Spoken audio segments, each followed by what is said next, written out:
Hi everybody, it's Professor Levi Allen, and today we are going to talk about romantic art and this idea of sublime. So when you think of romantic art, what do you see? You're thinking maybe these stormy skies, misty mountains, a lone figure standing on the edge of the world. But what does all of that solitude really mean? How is this all relating? So we're going to look at three artists in this video that show us this world of these solitary wanderers and how the Romantic movement was deeply connected to the 19th century. We're going to look at how Caspar David Friedrich painted this spiritual silence, how Louise-Joséphine Sarazin de Belmont gave the Romantic Sublime this kind of very poetic nature, and how Johan Christian Dahl turned these really rugged landscapes into the sense of national pride. Through this concept of art, they all knew each other, so it's this love of nature that you're going to see in this romantic video. Talk about is Caspar David Friedrich.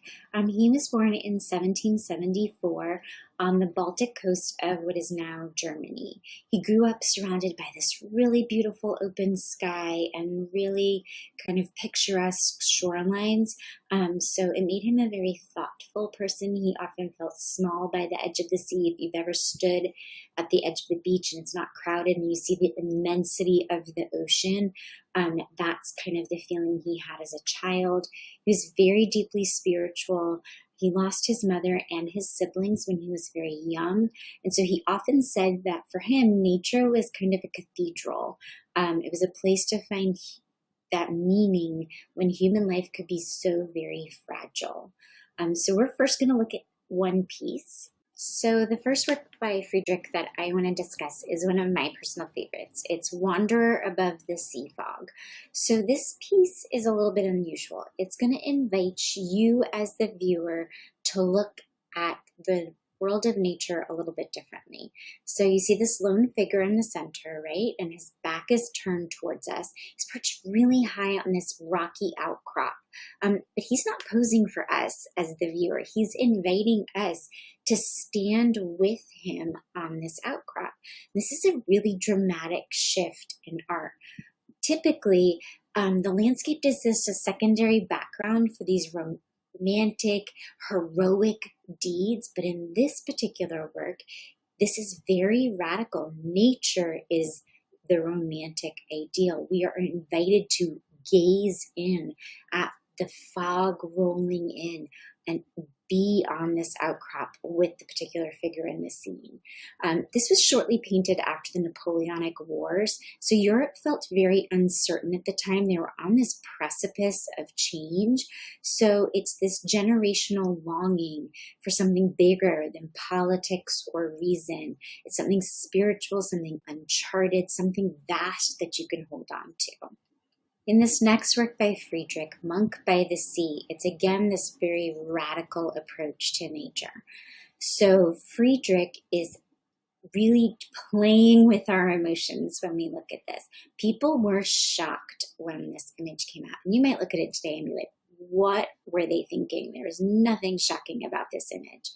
But there's one tiny monk standing alone in this.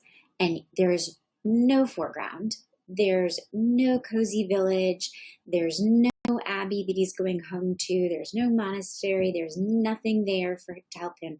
It's just vast and lonely.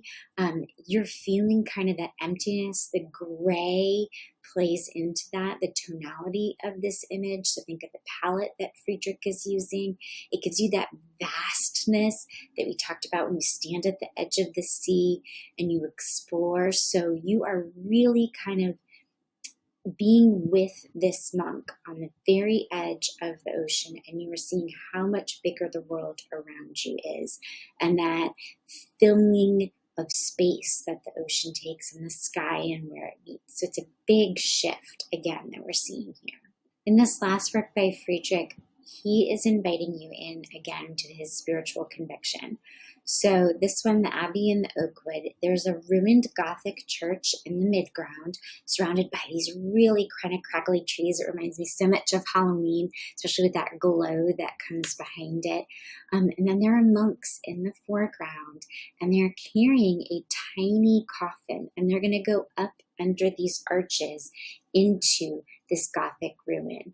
So these ruins, Friedrich wanted to remind us that human empires are going to crumble. What humanity makes might crumble, but faith and nature, they're going to endure through this.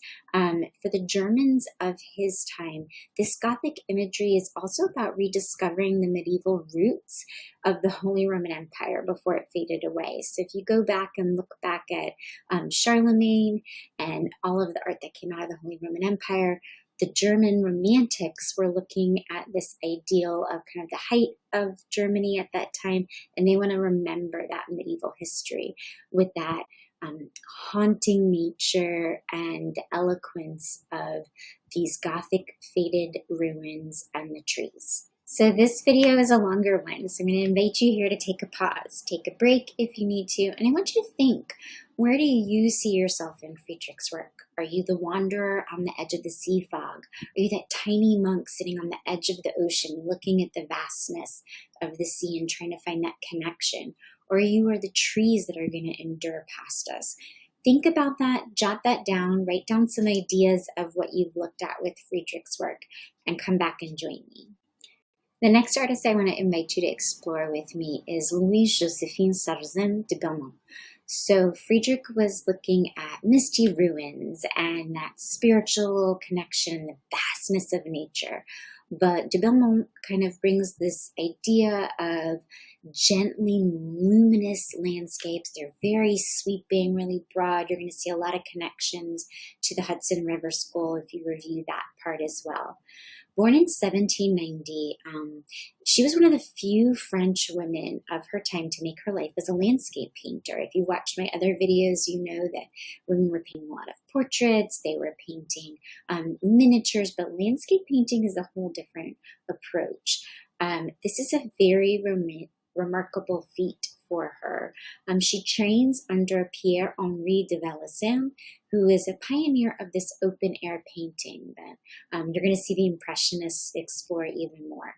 She spends a lot of her life traveling, so she's our poetic traveler.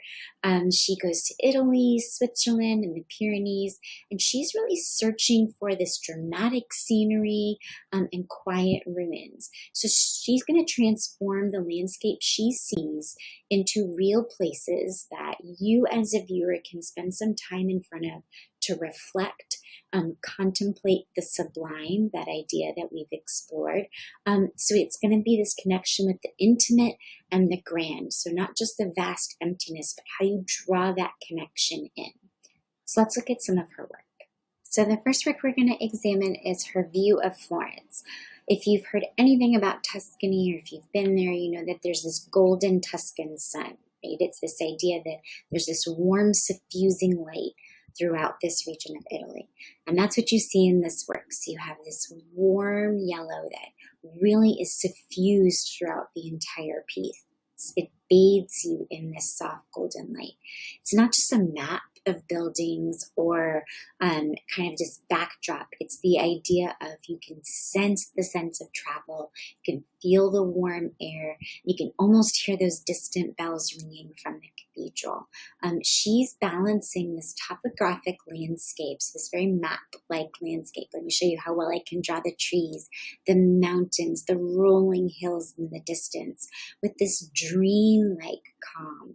It's not that a lonely feeling that you get with Friedrich. It's this warmth of the sublime that you're getting, this different connection to nature that she's looking for.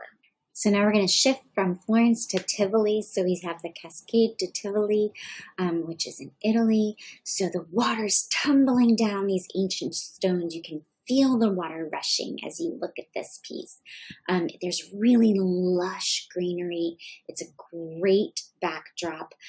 Like Friedrich's ruins, these waterfalls and castles are going to remind us that what humans build, it is there, but nature's going to try to reclaim it. So this is an idea we're exploring in the romantic landscape is how does nature, is it meant to nurture or is it meant to be dangerous? Is it meant to be sublime? How does it, this essence of all things? So if the rushing water coming down, but the trees gently straying, and off in the distance, you see civilization. So she is really looking to balance these elements. And our last work by Sarazin de Belmont is Paris seen from the heights of the Pierre Lachaise. So this is looking down at Paris, similar to that Wander in the Sea Fog. We're invited to come and look in it. It's an idealized view of the Parisian city. You can see the architecture, the riverside, the beautiful bridges. Again, that beautifully warm golden light is suffusing the image. It was painted in the open air. She was really noted for that, like I mentioned. And you can see the cemetery in the foreground. And that's, again, to remind you kind of the transient nature of humanity. There's a couple of really notable people in that foreground that she actually highlights on their stones. So you can see Antoine Gros, who was a revolutionary. It is this Italianate feel, so it's going to look like her picture of Tuscany. It's going to look like her pictures from Tivoli, but it's looking at the Parisian landscape and infusing that postcard-like atmosphere with her travels from somewhere else into the sublime of where she lived. So again, I want to invite you to take a pause, take a break, think about her work. You're really looking at her view of what romantic sublime is like. It's not wild storms and perilous cliffs. It's not always being alone. Sometimes it can be a sunlit ruin. It can be a waterfall in the city, or traveling somewhere new and suffusing yourself in that culture. So write down some notes that you learned from her and join me back in our next section. So our final artist takes us to the farthest part of our travels in this romantic journey. This is Johan Christian Dahl, and he wants to invite us to look at his native Norway and those wild mountainscapes.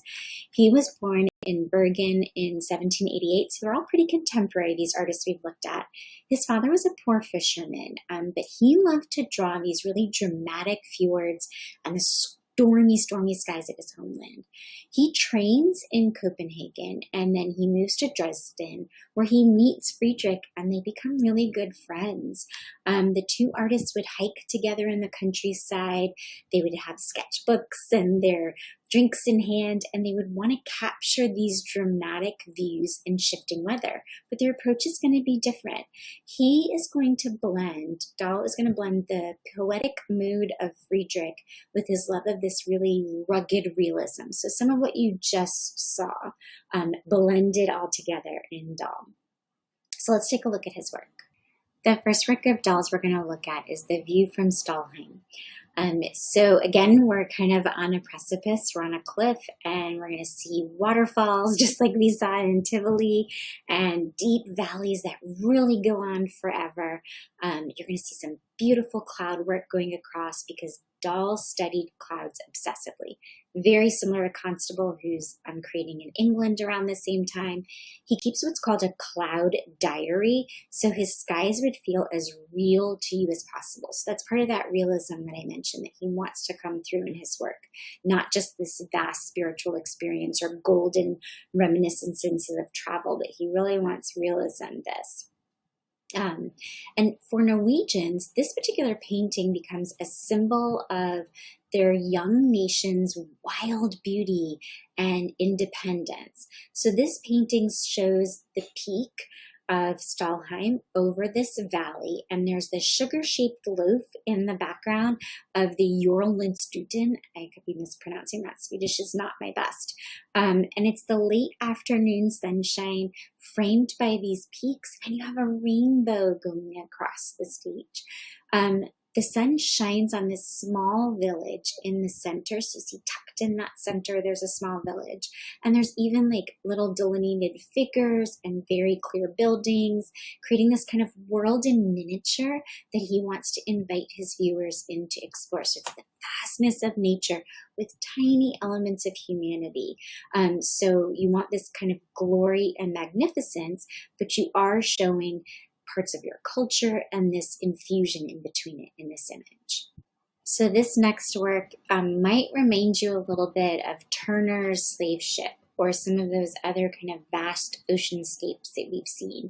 So yeah, that really realistic sky again. Remember, Dahl is creating those cloud studies. You can see a storm is coming in, and then there's a shipwreck off the coast of Norway. That's the name of this piece.